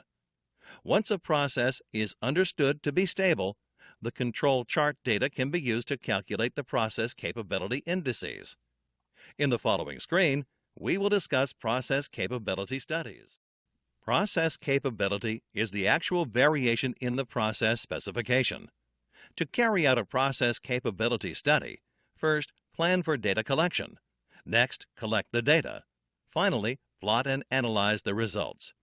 Obtaining the appropriate sampling plan for the process capability study depends on the purpose and whether there are any customer or standard requirements for the study. For new processes or a project proposal, the project capability can be estimated by a pilot run. Let us look at the objectives of process capability studies in the next screen. The objectives of a process capability study are to establish a state of control over a manufacturing process and then maintain the state of control over a period of time. On comparing the natural process limits or the control limits within the specification limits, any of the following outcomes is possible. First, the process limits are found to fall between the specification limits.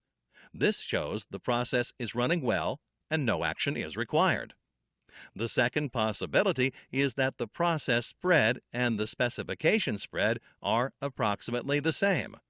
In this case, the process is centered by making an adjustment to the centering of the process. This would bring the batch of products within the specifications. The third possibility is that the process limits fall outside the specification limits. In this case, reduce the variability by partitioning the pieces of batches to locate and target the largest offender.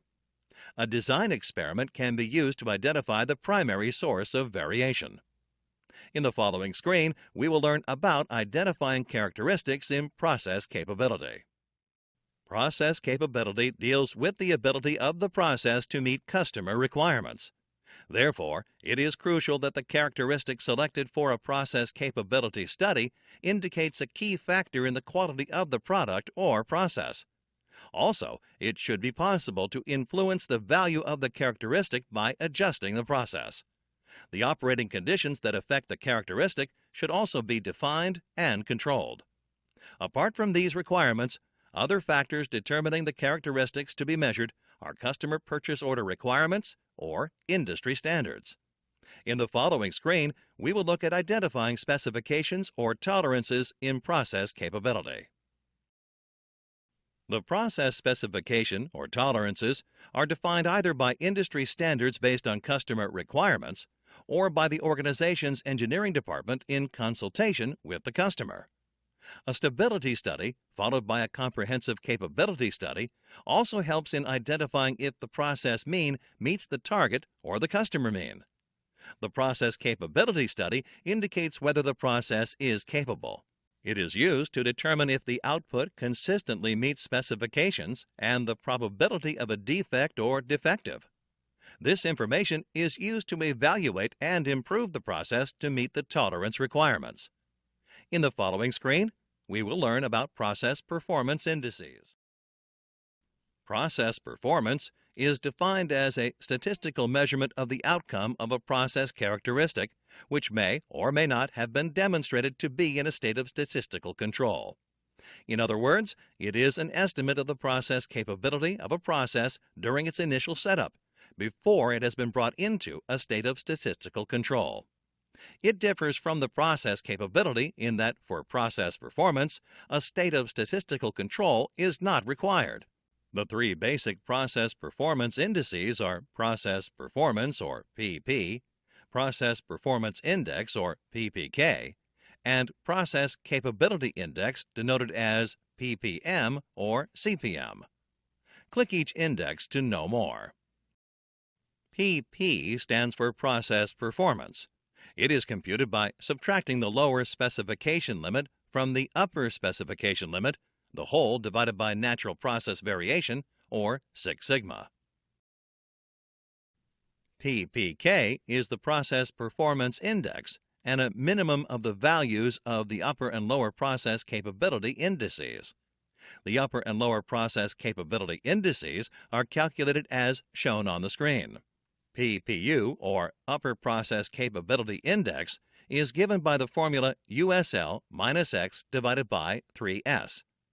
PPL, or Lower Process Capability Index, is given by X minus LSL divided by 3S. Here X is process average, better known as X bar, and S is sample standard deviation. CPM denotes the Process Capability Index mean, which accounts for the location of the process average relative to a target value. It can be calculated as shown on the screen. Here, MYU stands for process average. Sigma symbol denotes the process standard deviation. USL is the upper specification limit, and LSL is the lower specification limit. T is the target value, which is typically the center of the tolerance. XI is the sample reading, and N is the number of sample readings. We will look at the key terms in process capability in this screen. ZST, or short-term capability, is the potential performance of the process in control at any given point of time. It is based on the sample collected in the short term. The long-term performance is denoted by ZLT. It is the actual performance of the process over a given period of time. Subgroups are several small samples collected consecutively. Each sample forms a subgroup. The subgroups are chosen so that the data points are likely to be identical within the subgroup, but different between two subgroups. The process shift is calculated by subtracting the long-term capability from the short-term capability. The process shift also reflects how well a process is controlled. It is usually a factor of 1.5. Let us look at short-term and long-term process capability in the next screen. The concept of short-term and long-term process shift is explained graphically on this screen. There are three different samples taken at time 1, time 2, and time 3. The smaller waveforms represent the short-term capability, and they are joined with their means to show the shift in long-term performance. The long-term performance curve is shown below, with the target value marked in the center. It is important to note that over a period of time, or subgroups, a typical process will shift by approximately 1.5 times the standard deviation. Also, long-term variation is more than short-term variation. This difference is known as the sigma shift and is an indicator of the process control.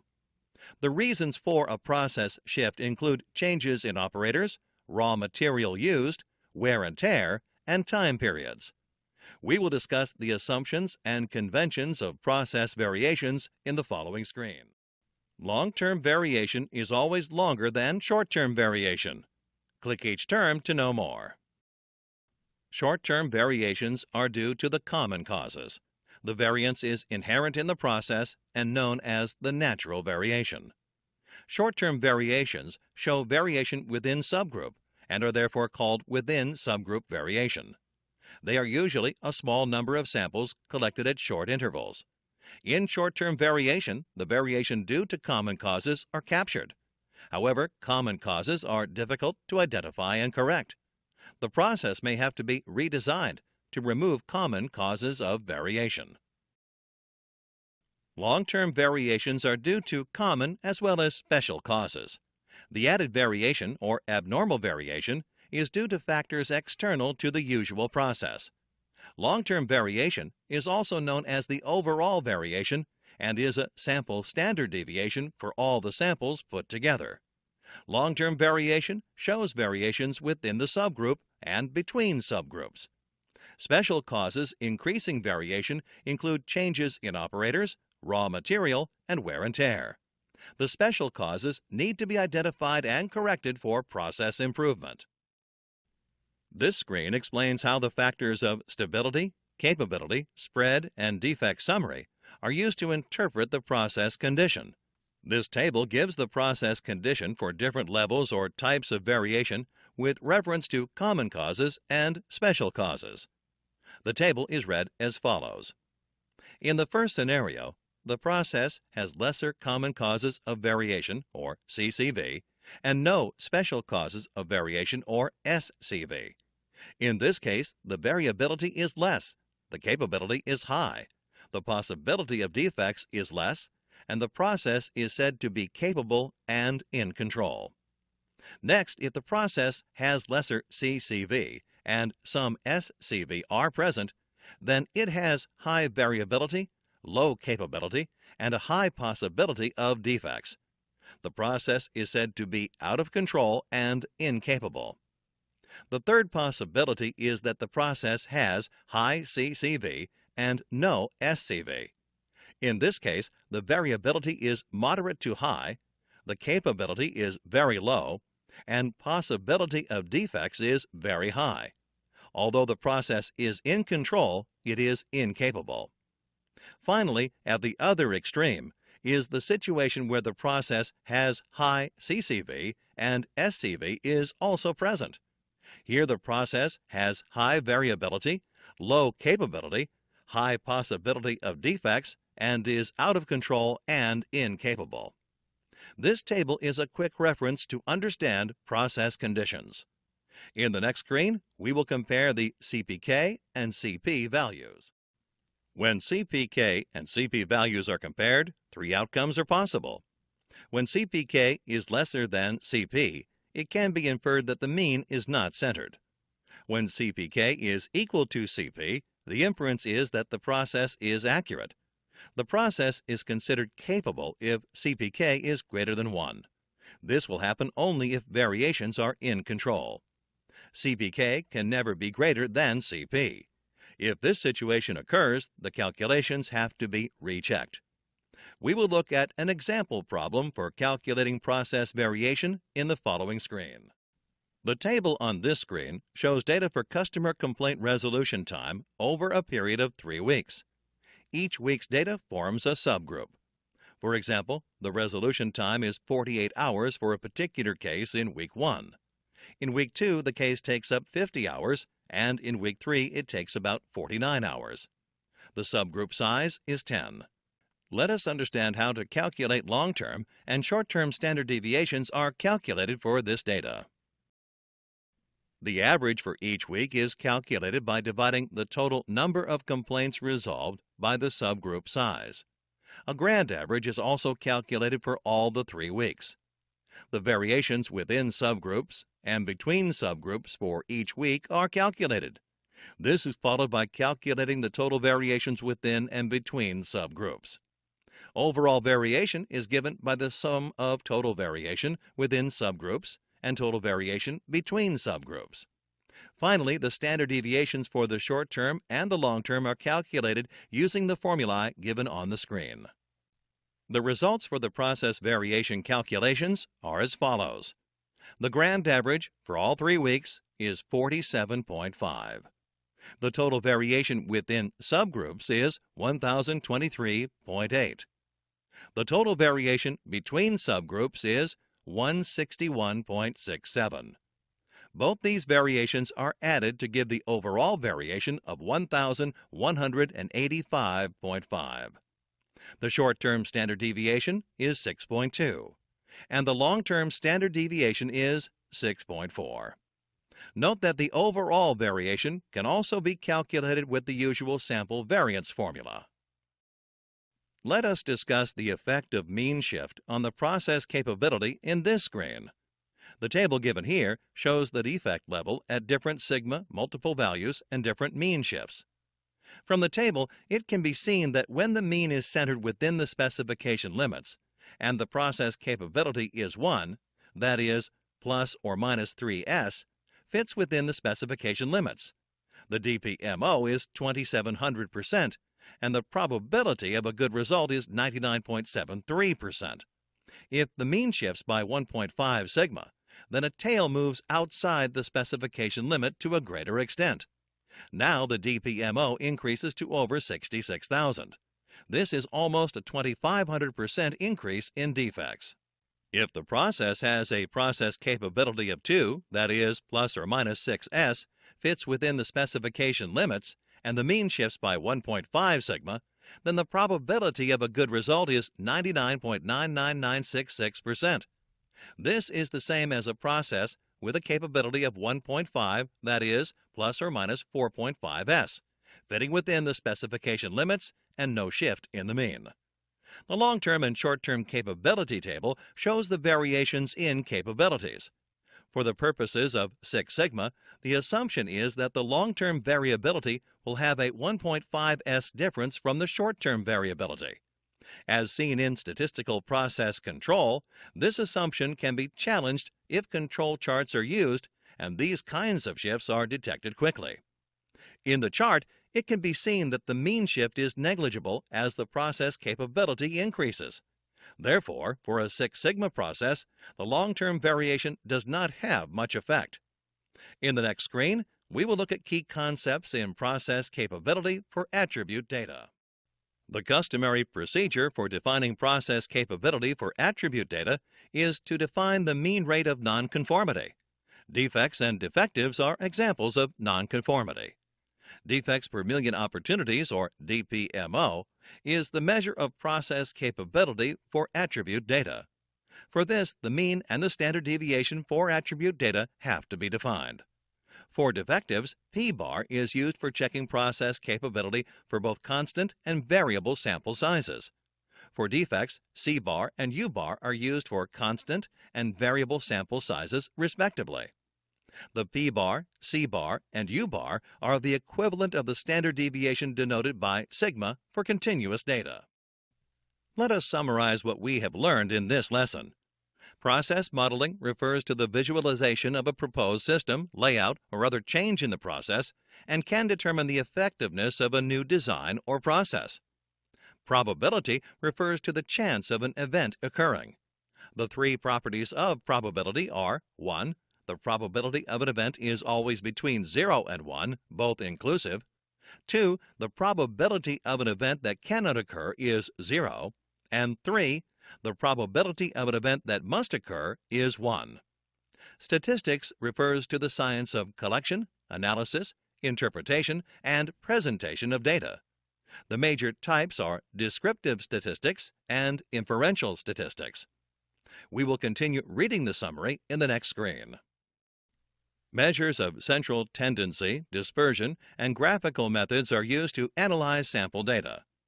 MSA is used to calculate, analyze, and interpret a measurement system's capability using gauge repeatability and reproducibility. Variation in a process can be because of common causes and special causes, which determine the stability, capability, distribution, and defects of a process. With this, we have come to the end of this lesson.